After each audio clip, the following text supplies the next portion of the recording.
Welcome back to my channel, your go-to spot for demystifying the complex world of investing and turning it into opportunities that work for you. In today's episode, we're cracking the code on a question that many people have been asking, which is, can you beat the unpredictability of the stock market through cash flowing assets, or what we like to refer to as alternative asset investing? We're diving into why alternative asset investing may just be your golden ticket to experiencing a more profitable portfolio. If you're on the hunt for ways to make your money work harder and smarter for you, you're in the right place. But before we kick off this financial journey, make sure to hit that subscribe button and turn on that bell for the notifications. Ready to unlock the secret to building wealth through cash flowing investments? Let's get started. The first major benefit many of you are going to already know, and that is a steady stream of income. This is why most people get into cash flowing assets or alternative assets. Things like real estate, it may be single family real estate, syndication, self-storage, or some kind of fund. It's going to produce a predictable, steady stream of income for you.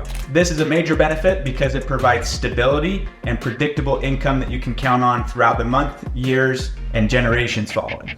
The second major benefit is an inflation hedge. With real estate, over time, your property is going to increase in value. That allows you to increase the rents that you're charging to people over time. Therefore, that is giving you a great inflation hedge because your investment makes more and more money throughout the years as that property value increases. So this is a great way to hedge inflation by investing in alternative assets, something that appreciates every year, and by so doing, it increases your monthly income as you're doing it. The third major benefit is tax benefits, and this has to do with bonus depreciation and or cost segregation. This is a great way and a huge reason why most people invest in alternative assets is to get these benefits. Bonus depreciation allows you to write off your active income, especially as a 1099 or a K-1 employee. Obviously, you want to talk to your CPA or your accountant to make sure that this is applicable for you, but there's many ways to utilize these kinds of assets to bring down your taxable income, save you big on taxes, and at the same time, create an asset that's generating income for you throughout the years. The next major benefit to investing in cash flowing assets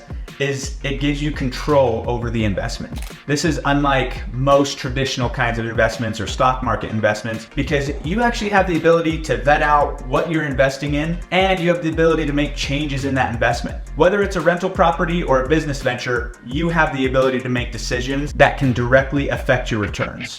Another huge reason to investing in cash flowing assets or alternative assets is the ability to use leverage, particularly in real estate, because you can put down $100,000 and purchase a $400,000 asset. And as that asset appreciates, you get all of that appreciation. The bank that you use to finance that asset, the other $300,000 to purchase that asset, they're not participating in that appreciation. You get all of that appreciation yourself. Therefore, you're using somebody else's dollar to create more wealth for yourself. This allows you to control a relatively large asset for a fraction of the price that you would have to if you were purchasing the asset cash. One of the terms I like to use is utilizing conservative leverage. Leverage is great if you're utilizing it in the right way. If you're using leverage from the credit card company to go out and buy clothes or other things that are ridiculous, that's not a great way to use leverage.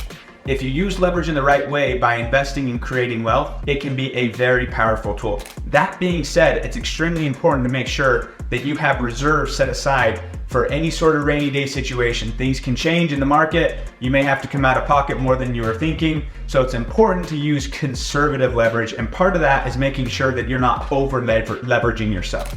However, leverage is an incredibly important piece to generating wealth and creating wealth. And it's something that, if used correctly, can be an extremely powerful tool. The next major benefit is asset appreciation. And I've already touched on this a little bit. Not only are you getting a monthly income from that asset, but you're also getting an appreciation on the asset. For example, in real estate, when you buy a house for $400,000, you take $100K and you put it down on the asset. The other $300,000 is coming from leverage. As that asset appreciates over time, maybe in 5 years from now, instead of being worth $400,000, it's now worth $450,000. So not only have you collected a monthly income over the last 5 years from that asset, but you've also increased in value by $50,000 just in the hard asset.